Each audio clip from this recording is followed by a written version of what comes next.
Hello po, isang pinagpalang umaga, hapon, gabi mga kaagapay. Welcome sa programang God is Able na bumabati ho sa lahat sa inyo, mga pamilya na apektado ng kapansanan sa FEBC Radio TV at inaanyayahan din lahat makibahagi po, mag-comment po at mag-share ng inyong pong thoughts and feedback sa Facebook Live. Yes, at bukod po dyan, kami po ay napapanood din sa YouTube channel ng 702 DZAS FEBC Radio TV at sa ating partner television, Channel 185 sa GCTV tuwing alas 9 hanggang alas 10 ng umaga. Ayan, praise God. Welcome po Ate Malu. And good morning, good afternoon, good evening sa ating lahat. Sa mga nagme-message sa atin dyan, pwede pa rin mag-message sa ating smart number, that's 0999-223-5675. At sa ating globe number, that's 0916-296-6620. Pwede pa rin ho mag-landline na 8654-3322, local 401. Tayo po sa God is Able ay miyembro ng kapisanan ng mga broadcaster ng Pilipinas at ako nga po pala si Brother Paolo Sanchez. Hi Ate Malu. Yes, good morning, good evening, good afternoon. Ako naman po si Malu Ortiz at narito naman po tayo ulit dito sa God is Able. Ano nga ba ang God is Able, Brother Paulo?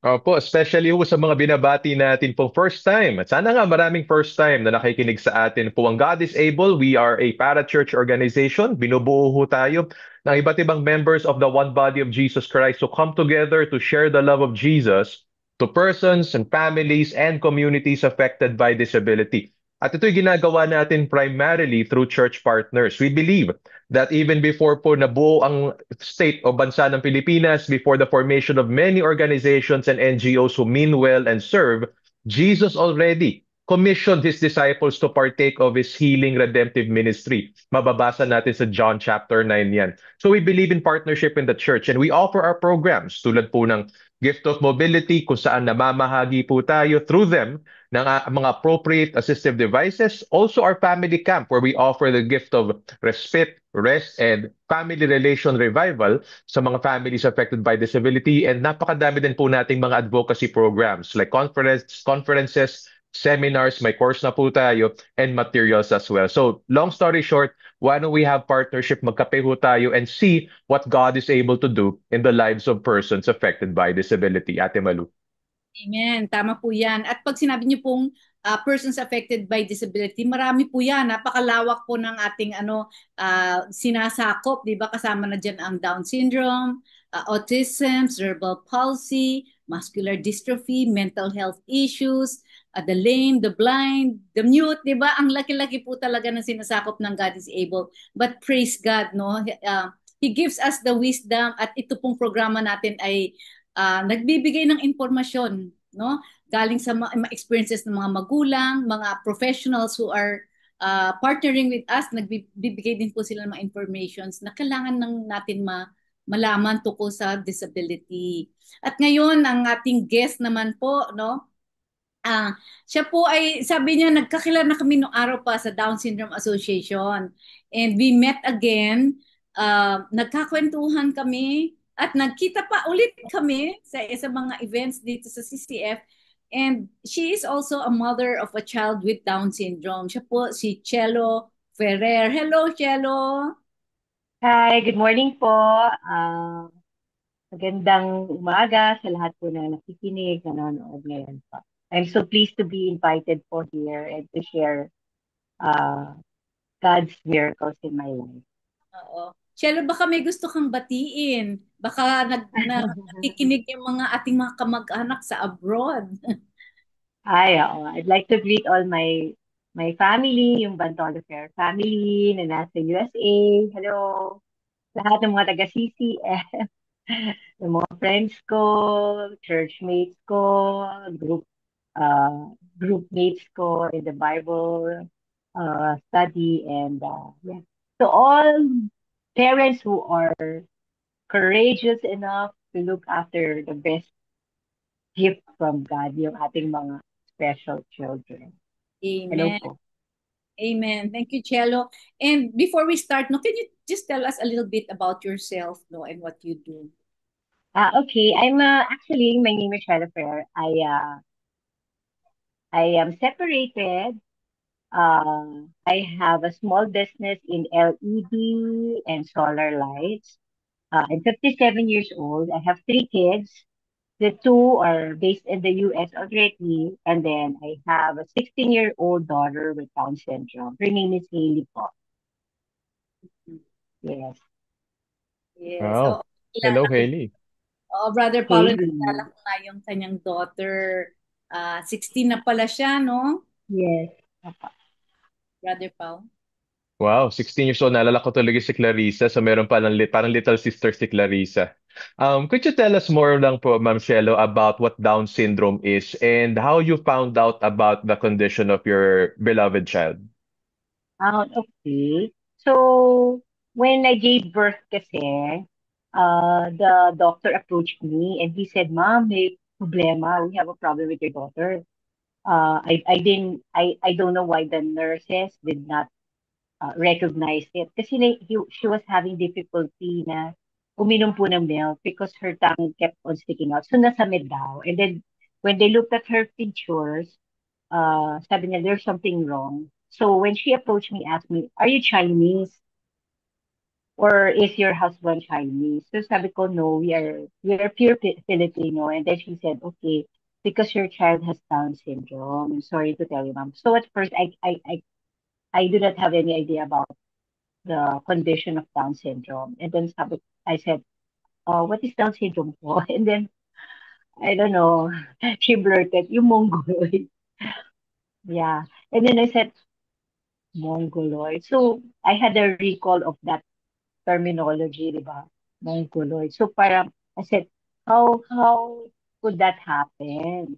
And I really don't know, mom, but uh, yeah, she has Down syndrome. So we went to a genetics doctor to further analyze her chromosomes, and that confirmed that she has Down syndrome. Yeah. Al alam ko how that feels, Cielo, no? Even yung term kasi na mongoloid was more familiar, Brother Pau, no? Nung araw kasi, hindi naman, wala masyadong awareness about special needs. Kung tutusin in general, di ba? Even mental health, hindi yan pinag-uusapan. So, hindi na-educate masyado ang mga tao. Kaya ang mas familiar sa atin yung term na Mongolism, no? Pero syempre, today we don't use that term anymore kasi it's an insult, di ba? It's politically incorrect to call them Mongoloids, no? In fact, di ba, ang sabi nga nila, kahit yung special child daw, politically incorrect daw yan. Dapat child with special needs or child with Down syndrome, no? So the child first before the condition. Yan. Brother Pau? Oo nga po.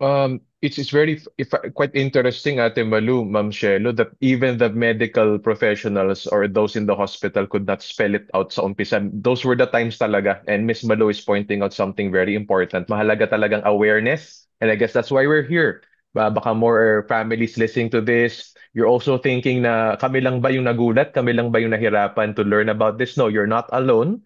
And maybe, Ma'am Shelo, you'd like to tell us more about how in your husband first responded or received the news and how you try to figure out things nung nabalitaan nyo nga po na may Down syndrome na po ang inyong daughter. Okay. For my husband, he was in denial, really, because he grew up in the province. So there's no really orientation about it. And even my in-laws, because they believe people with disabilities like this, they just keep their kids inside the house. So they're not exposed in the province. So they were in denial in my in-law side. But as for me, uh, I already attend some events before when I was in certain clubs, charitable work. So I attended Camp Pag-ibig already, which caters to special needs kids. Uh, Most of them are kids with Down syndrome. So I'm already familiar with it. But then, of course, having one is a different thing. So my reaction, I was really uh, disheartened at first, and I have a lot of questions in my mind actually. Uh, because when I had her, I was 40 years old already. So I was still hoping that I'll bear a child with my second husband. But then, yeah, I never realized that she will turn out to have this kind of condition. So I was really broken. Uh, I kept on crying, sleepless nights. Eh, yeah, sabayan mo pa ng postpartum to, you know. And then, at first, I was really humiliated. I don't want visitors in the hospital. I don't want visitors in my house. When my office mates would ask me, how are you? How's the baby? I don't post pictures. I don't tell. I became very, very silent. So people started noticing why I was silent because deep inside me, I cannot really understand what was going on in my life. I was partly humiliated. I was partly really broken. I kept asking God, why me? To think that I was really very careful during my last pregnancy because my job before entails traveling in. And when I got pregnant, I told my bosses that I will lie low. I will stop traveling for the meantime until I give birth. So as to, you know, um, mabuo yung baby and maalagaan ko maigi. So I have a lot of questions in my mind. People will ask me, may ininom ka ba? Merong, did you try to, because she turned out having that condition. People are thinking I was trying to abort her pa. That's why she had that condition. I said, no, I really took care of myself. Why would I uh, do something to harm her? And this is my last shot with my also and having also a second marriage. For me, it was really a big gift to my family, to my husband. So good thing during that time I was already a Christian, but in a different church, and then the pastors visited me, and I told them, please pray over me because I'm really having a hard time. So they prayed over me and Haley, and then they asked me to surrender everything to God. So I surrendered everything to God. I remembered what I told God with a loud voice. I said, Lord, ay, naiyak ako. Lord, I'm going to surrender to you, Haley. You promised me you will be with me all the way. You will help me make her highly functional. Don't give me hard time looking after her or bringing her up. Uh, I will embrace her fully and love her unconditionally. So true enough, until now, God is very, very faithful to me. Haley, Haley has no heart conditions or whatsoever. She is very, very healthy by the grace of God and mercy. That's it. Praise God, no, Chelo, those feelings are valid kasi alam nyo, Brother Paulo, no, yung talagang yan yung unang tanong talaga ng mga tao na why, why Lord? And then yung kaduktong niyan is yung their silence. Minsan Shane, di ba? Shane, kasi parang feeling mo kasi people are thinking na maybe you did some, baka ma-misjudge ba? Naisipin nila you might have done something wrong or it could have been sin as a result of sin, di ba? Kaya nga yung ating favorite verse, di ba, yung John 9:3 na why was this man born blind? Kasi yun ang tingin ng tao talaga. Makasalanan ba siya? Kaya siya nabulag? O kaya ang kanyang mga magulang ay makasalanan, no? But the praise God, no, that the Bible tells us, it is through them that the Lord displays His mighty work, no? Kaya it's such a relief for us mga parents, no, na pag nalaman mo na, hindi pala dahil sa kasalanan. Dahil pala sa, ang Panginoon pala, gagamitin pala sila in powerful ways, no, so that God will be glorified. So ang thank you for sharing, Chelo. Very valid yung mga feelings mo, and I'm sure maraming nakaka-relate na mga nakikinig ngayon, no, even people with disability themselves, sila mismo yung parang bakit nga ba Lord, bakit nga ba? So ah, lahat yata tayo dadaan talaga sa ganyan eh, no? Brother Paul. Sabi nga may mga stages ang grief ano po, but it's such an amazing thing yung sinasabi ni Ma'am Shelo that na nare-recognize nila na they were at least aside lalo ng husband that they were in denial kasi sometimes dun tayo nag-hit ng wall eh. When we are in denial, part of that talaga is blaming ourselves. Sometimes we blame other people, we blame the Lord. So siguro follow up ko lang dun, Ma'am Shelo. So many people you thought had opinions about you, about how you were taking care of the child in your womb. But how about you po? When you were assessing yourself and walking with this with the Lord, how did you view naman po your being a mom, a wife in relation sa nangyari po that God would gift you with a child affected by Down syndrome?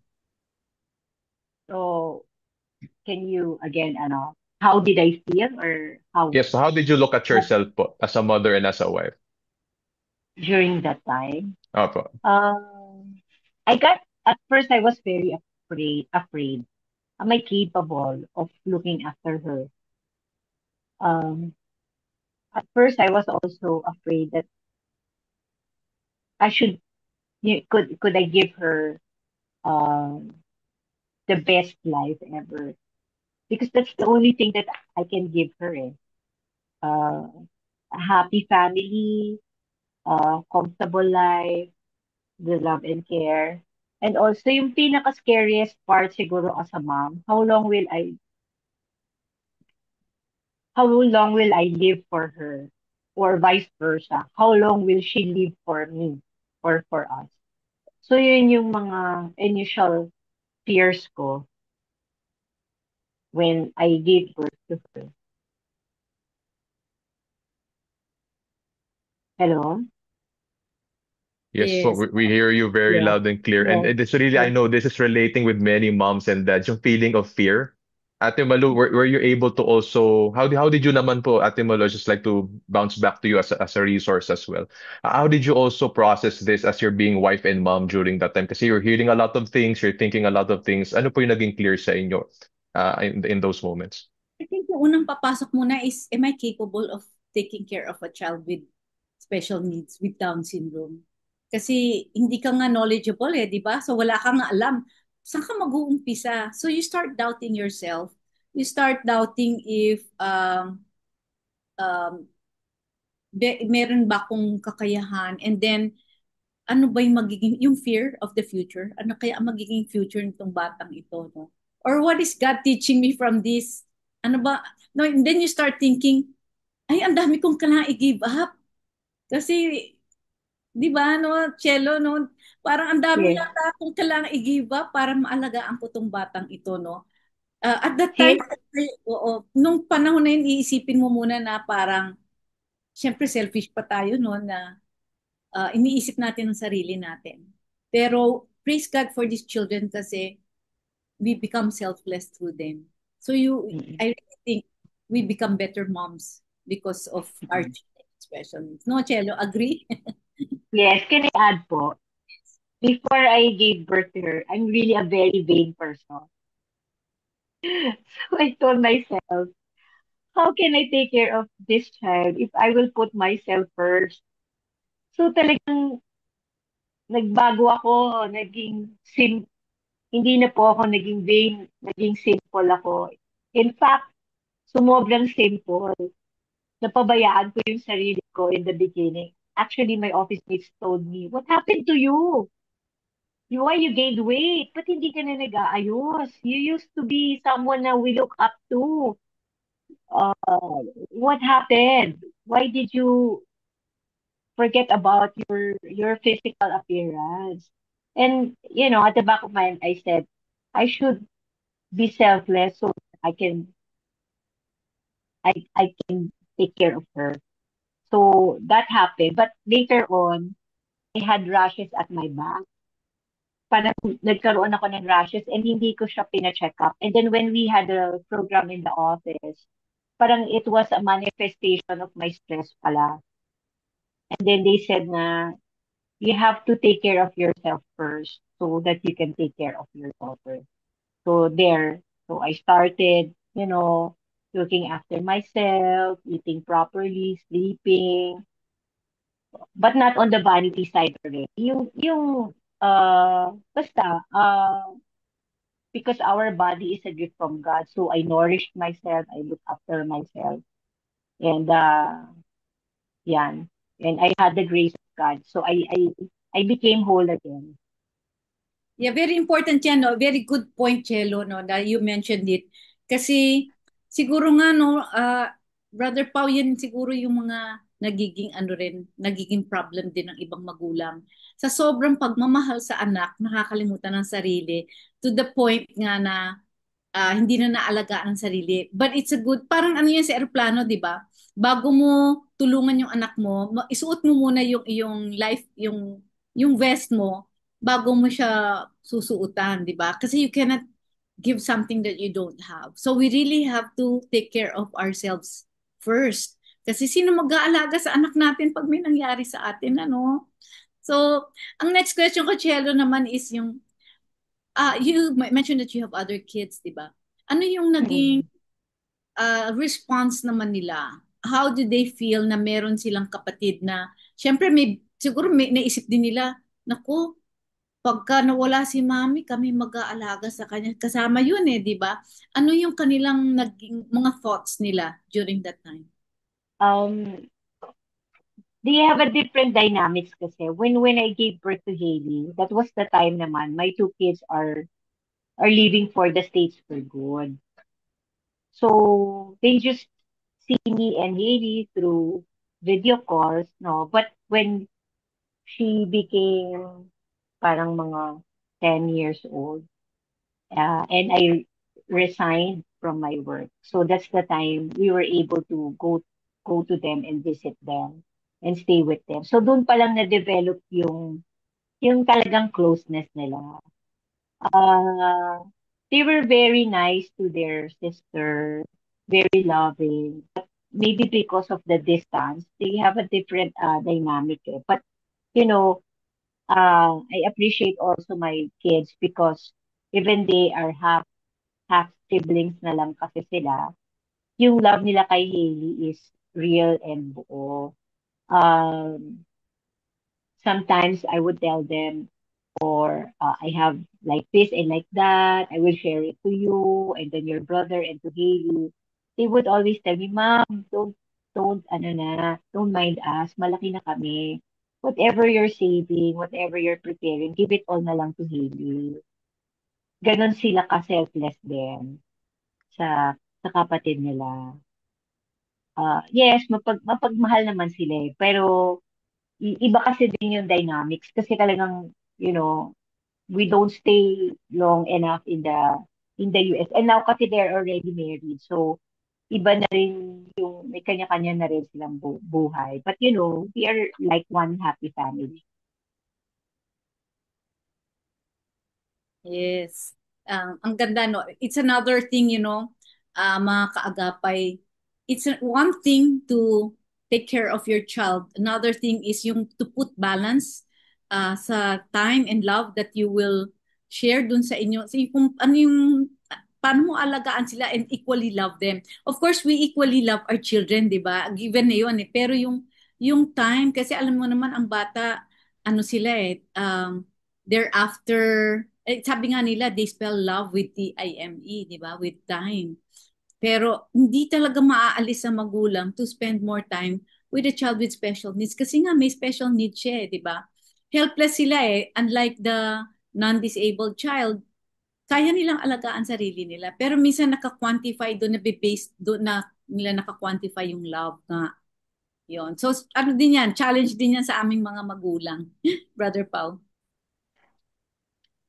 At mahalaga po mga kaagapay na pag-uusapan din yung buhay na hindi lang ng asawa pero ng mga kapatid ng affected ng kapansanan because this is also their journey and isa pa nga pong malaking adjustment din po is how we're able to balance our relationship with our child with affected by disability or loved one with disability at yun nga po the other immediate family members. And if you're hearing anything from Ate Malu and Ate Shelo and that's relatable is that we really have to really trust God and figure out things together. Hindi naman ho to after one day or one seminar or one parang eureka moment, you have everything figured out. This will take a process. But yun nga po, mahalaga, take care of yourself, be kind to yourself. And of course, we really have to trust that there's someone who has all things together, and that is, of course, si Lord.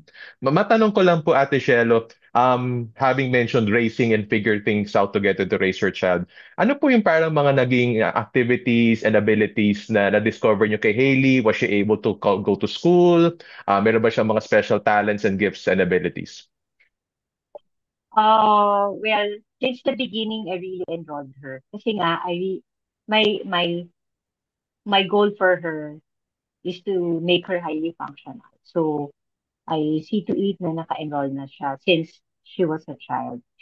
Since she was in nursery. But, after the pandemic, majority of the special schools closed. So, good thing, with all my prayers, God led me to a school. It's New Era University. It is run by an English only Cristo, but they really have a good curriculum for special needs, and they cater from nursery up to high school. So I learned about them 2 years ago, and I tried enrolling them. This school is really good in the sense that uh, they do not they only cater for uh, they cater for equal opportunity for any kind of student, any race for that matter, or any religion to study in their school. So she's now in grade 5, and she would attend. She would join, of course, school programs because she loves to dance and sing, and she also loves drawing. And good thing, I don't know, no, with the Gen Z right now, she would love to tinker on her cell phone. Ang galing niya she knows how to edit. She makes her own videos. She edits her videos and her pictures herself. So parang, I think for me, it is a gift. In fact, one time siya pa nga nagtuturo sa akin. So, she's really very smart because she would when she was in nursery, she won the best in spelling in her category. And then since she enrolled in that school last year, 2 years in a row, she received an achievement award already. So I'm really blessed that God made her really talented and with full of gifts. Wow, praise God, Chelo, no? Napaka-important talaga yung early intervention program, no, that they also go to school. Pero minsan din iba-iba lang din talagang level ang mga bata, no? Mm-mm. I think some people would think na bakit gano'n yung kanyang anak ang galing-galing pero yung anak ko hindi gano'n, no? So may iba-iba talaga ang level ng kanilang uh, yung academic abilities, no, yung understanding nila. So we are not to compare one another. But praise God, Chelo, your daughter is able to even edit mga videos, no? That's really an achievement, no? Um, what of yung those are the upside, no? The upside of having a child with Down syndrome, recognizing their gifts, what they are learning, how to cope with life, no?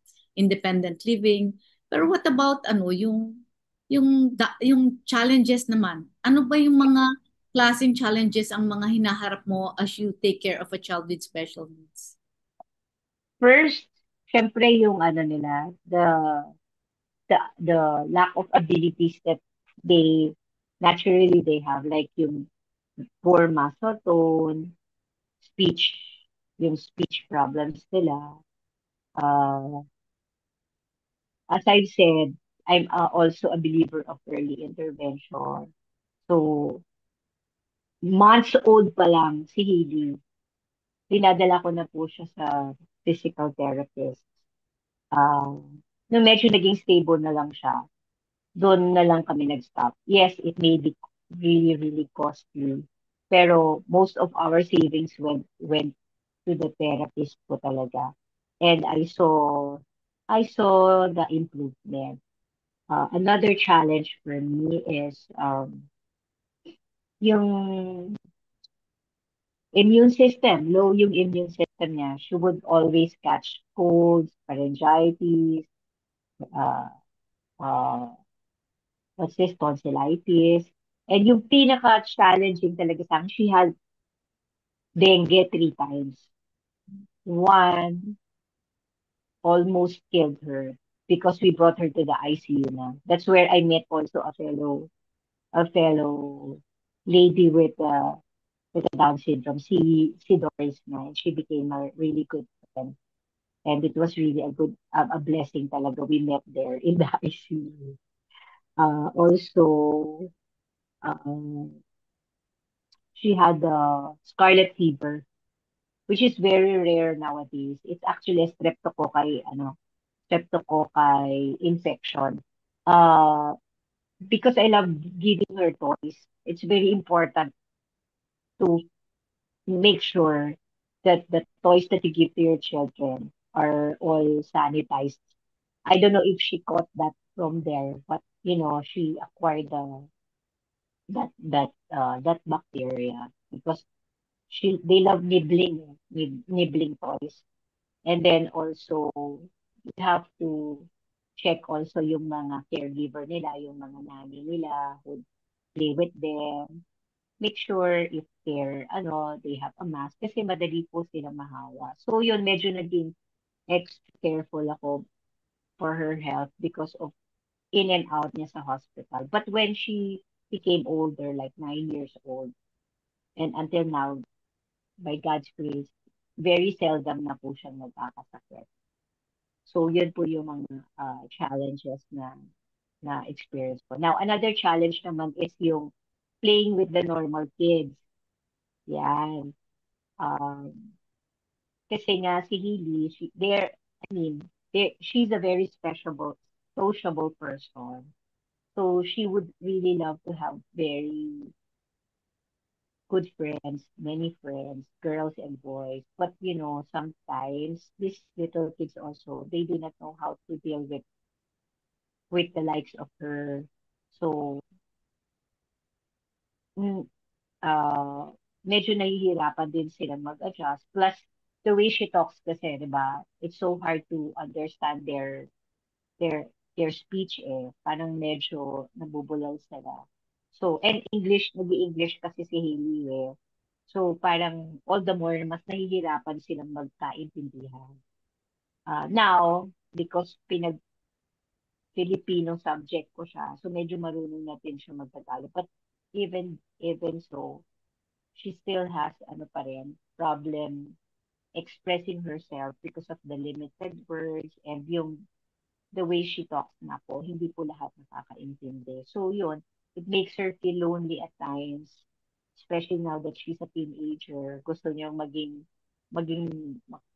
makipaglaro sa mga teenagers. Hindi siya nakakapaglaro with them. Usually yung mga kalaro niya, yung mga younger ones, yung mga nasa 6 years old, 5 years old, 7 years old. But she loves playing ate to them. She wanted to be called lagi Ate Hailey. So, yan. Tama po yan, Chelo, no? That's correct, no? At sa mga ating mga nakikinig, no? Narinig po natin kay si Chelo yung challenges, no? Kasi meron dahil ang dami nilang um, like speech problems, social skills problems, academic problems, physical problems. Ang dami, no? May mga iba, may mga hearing impairment pa. So, lahat yan nakaka-hamper or nakakahinder ng growth ng bata, no? Kaya kaya nga ang daming OT, PT, ano-ano pa, speech therapy, lahat ng klaseng therapy kailangan nilang pagdaanan. Very, very challenging, no? Pero totoo po yan, Chelo, totoo po yan, lalo na yung social skills. Yung mga anak natin, gusto natin magkaroon sila ng maraming kaibigan. Pero big challenge yan. Kasi most of the time, ang kaibigan nila talaga usually is yung kung sino yung caregivers, yung kasama sa bahay, yung mommy, yung yaya, minsan nga kahit nga kapatid, hindi na rin, ano kasi, if they're busy with school or they're busy with their own families, Kaya ayan ang siguro pati ako, yan din ang aking desire, pareho tayo, na magkaroon naman sila ng mga barkada rin. They can have fun. Yung, kahit hindi na nga same age, sabi nga ni Shelo di ba?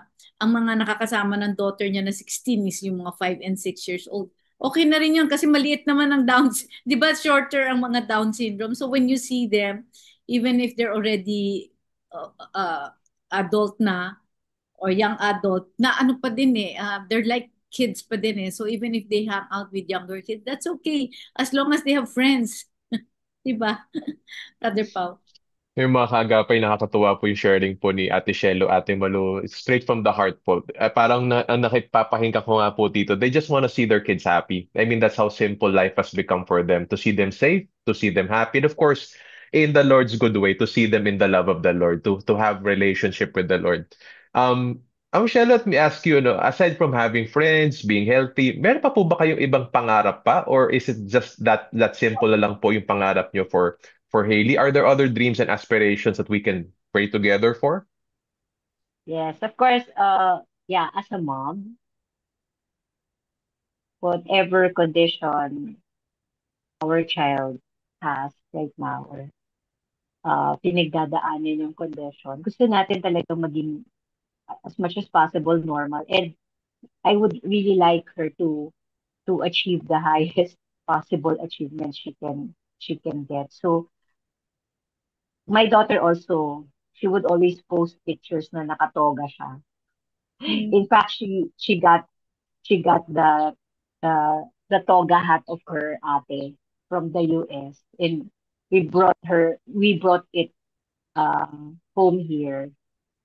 Sinusuot na yun, tapos nagpapapicture siya. So, since the school right now that she's enrolled to caters until high school, so I really pray that she would be able to finish her secondary school, makagraduate siya ng high school. That's one. Number two, she loves really putting makeup or shampooing her hair, putting a lot of ano, what do you call this, mga hot oil sa hair niya and all.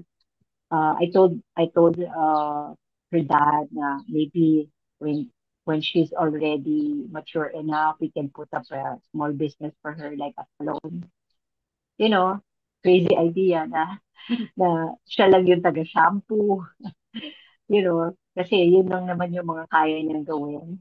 Mag-shampoo siya or mag towel dry ng mga customers, something to make her busy and at least earn her money.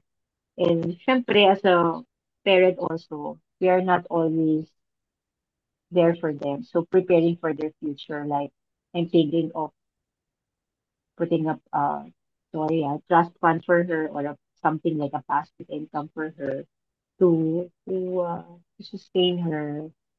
So para even if we are not gone anymore, we are not there anymore for her, she has something to ano to s- to ano tawag dito, something to earn from. Like meron siyang konting ipon, may pinagkakakitaan, or meron siyang money for her medical expenses para sa yaya niya or sa caregiver niya. Yan. To sustain her. Ganda. Yeah, that's a very nice it's a very nice aspirations for our children. No? Gusto natin talaga na makaabot siya sa highest level of uh, understanding, coping with life, independent living. Lalo na independent living, no? Kasi hindi tayo laging nandyan para sa kanila eh. We always worry na ano kaya ang mangyari sa kanya pag wala na tayo, no? Paano kaya sila makaka-cope with life? Siyempre iba ang care ng mommy, ng parents compared to siblings and to other caregivers, di ba? Iba talaga yan. So, what about yung ito na yung siguro yung pinaka gusto natin malaman tayong mga magulang. What do you think is the reason why God creates people with special needs and why He chose you to be the mom of your child. What's the name of your daughter nga pala? Haley. Haley. Haley. Why did God choose you to be Haley's mom? And what's her purpose in your life, in this life? Yeah. Actually, God really had picked me to be Haley's mom, and uh, vice versa. Because we are codependent to each other. Parang meron kaming purpose for one another. Yung purpose ni Haley for this world is for her to show the world that she is a unique gift from God. And no matter what condition she has, she deserves love, attention, and the best in this world. She will have an equal opportunity then. She will be given equal opportunity to be loved, to be appreciated, to be educated. Yan. Tapos, ang purpose kasi ni Hailey is to become a testament na even special, even kids with special needs, they can also serve and praise God. In fact, in the church where we go to, she attends Sunday school. And if there are programs in the church, nag-join siya doon to sing and to dance for the Lord. So she would really look forward every Sunday to go to the Sunday school. She would even remind me, Mommy, I'll go to Sunday school already, wake up. So she knows she has that biological clock na, oh, it's Sunday, I'm going to attend Sunday school. So that's I think uh, a way to show God and to other people that regardless of your disability, you can continue worshiping and serving God. Now, as for me as a mom, she really taught me a lot of things. Of course, God, unang-una, helped me to become uh, very courageous in life. Kasi medyo escapist ako, medyo coward ako. But when He gave me Haley, I realized that God wanted me to become really, really courageous. Yung Psalm 31 verse 24, sabi nga niya, be strong, take courage for those whose hope is in the Lord. Uh, every time I feel weak, every time I have a challenging situation in my life, I hold on to that verse kasi I know God will see me through. Tapos, God helped me to become humble. He humbled me really because of Haley's situation. He also helped me become very, very, very patient. Minsan makulit yan si Hailey. She's very talkative eh. Even if I am with my friends, parang masyado ko na ata na spoil, nagpapapansin sa akin. She would interrupt. She would catch my attention or get my attention or get our attention. So my friends would tell me, "Uy, ang haba ng pasensya mo. How can you be very patient with her?"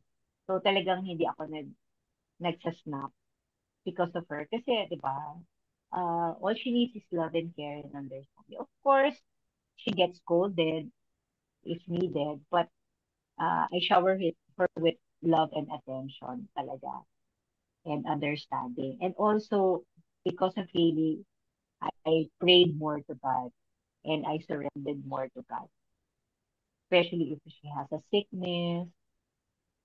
Uh, Madami akong fears for her future, for our future. So I really prayed harder to God. And yung faith ko talaga, nag-increase yon. And I really hang on to Jeremiah 29 verse 8. I have plans to prosper you and not to, not to harm you or bring you to disaster, but give you peace and hope in the future. Yun lagi ang in-instill ko in my mind. Tapos, ano pa ba? God gave me a forever companion. As I said, I'm a separated woman right now. And there are times nagsiself-pity ako. But when I look at her, aside from God, of course, I don't feel alone. Meron akong best friend in her. Kasi dalaginding na eh, no? So we enjoy watching movie together, going to the salon together, traveling together. We have a date night, usually once a week or twice a month.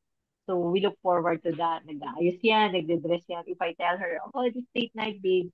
So magme-makeup na yan, magde-dress up siya. So she's really my forever companion. So she's really also inspire me every day to wake up in the morning and do my best. Wala tayong karapatan na maging ano matatakutin or hopeless because uh, she only has me and I only have her apart from of course our creator. Amen. Amen, Chelo. I'm sure ang daming nakaka-relate sa iyo sa mga sinabi mo and I agree, no? And among all, syempre yung I can relate with you yung sa kasi I'm also separated, 'di ba? So meron tayong lifetime companion. That's so true. Siguro the Lord is so gracious, no? Kasi binibigyan niya ang mga single single moms a companion kasi to help with coping with life kasi mahirap nga naman mag-isa eh. So blessing talaga yung mga anak natin na with special needs kasi um, tool sila ni Lord to help us um, face challenges, to overcome loneliness, no? At saka, there's always more reason to seek God dahil sa condition nila, di ba? Ang daming blessing. Sa sharing ni Shelo, makita natin na there's so much blessing that we can discover from having a child with special needs. And I think the only way to see that from a positive perspective is when you have that relationship with God. Kasi pag wala ang Panginoon sa ating buhay, we will see them as a burden eh. In fact, some people see them as a hindrance para makatrabaho. Hindi lang ako makatrabaho dahil nag-alaga ako, paano kami mabubuhay? Pero dito, from the story of Cello, you can see na, wow, she's really a blessing. And if you will just see your child from God's perspective, you will not even have to worry about provision because God loves our children more than we do, and He will surely provide for them. Yes. Brother Al. Amen. They really are a blessings. I like very much po yung nangyari po realization ni Ate Madu, Ate Shelo that in their child, their daughters with special needs or with Down syndrome, nagkaroon sila ng life companion. But also more than that, ano po, nakita nila through their child, sino talaga ang life companion nila, na hindi sila iiwan, hindi sila pababayaan, and that's God. And if only through this ability we all get to see God, what a blessing for us. And to receive Him through Christ Jesus, that we will have our eternal, ever-present, ever-loving companion na si Jesus, our true love and friend. And nabanggit po nila they are actually single moms. So, syempre, minsan you also find yourself looking for a partner in life, a partner in ministry and caring for your child. But ultimately, again, even through disability, nalapit tayo kay Lord, nakilala natin si Lord. I pray na natanggap natin si Lord. So my final question for Ma'am Shelo is now that you see God through your daughter in this journey you have right now, what would you like to say to others who are also journeying maybe ahead of you, maybe those who are just learning about their child's condition, those who have questions and struggles, those who feel alone, na overwhelmed sila. Ano gusto mong words of encouragement? Ang tingin mong dapat marinig nila today from you? Well, for the new parents out there who have children with disabilities, I acknowledge I acknowledge your fears, your apprehension, yung overwhelming feeling ninyo. But ladies and gentlemen, as a parent, we have to rise above that situation because um, it is a command from the Lord that we have to take courage. Uh, from Joshua 1 to 9. Be strong and courageous. Do not be frightened and be dismayed. For the Lord your God will be with you wherever you go. Just trust in the Lord that whatever challenges that you will undergo today and in the future, si God laging nandiyan. I cannot only speak for myself, I can also speak for those who I see na meron silang challenging situations with their kids with disabilities. Hindi talaga po sila pinabayaan ni Lord. And dedicate your life and your child to the Lord, your family to the Lord. You know, guys, if sisters and brothers, even if I am separated, I always pray to the Lord that my husband and I will be equally yoked in prioritizing our daughter to take care of her and to love her. Next to God, syempre. Kasi we have to pray also for those around us, their siblings, the parents natin, the caregiver, to help us look after them. And I always pray na my let us always pray that our child will be surrounded with people who have pure intentions and genuine love for our child, for our for our child. And yeah, tayo lang yung aasahan ng anak natin. So, as a mom, most especially, sa atin manggagaling lahat ng love. Mas majority sa atin manggagaling ng love at understanding and care. Punuin natin sila, magbigay tayo ng good example to them. We have to model a Christ-like life. Para po, pagka lumaki sila, they are also dignified, they are respectful, lumaki silang maayos na mga bata. And of course, siyempre, um, we have to also be practical and maging realistic tayo. We have to prepare for their future also, one way or another. Save for their future, prepare for their future in your best way po.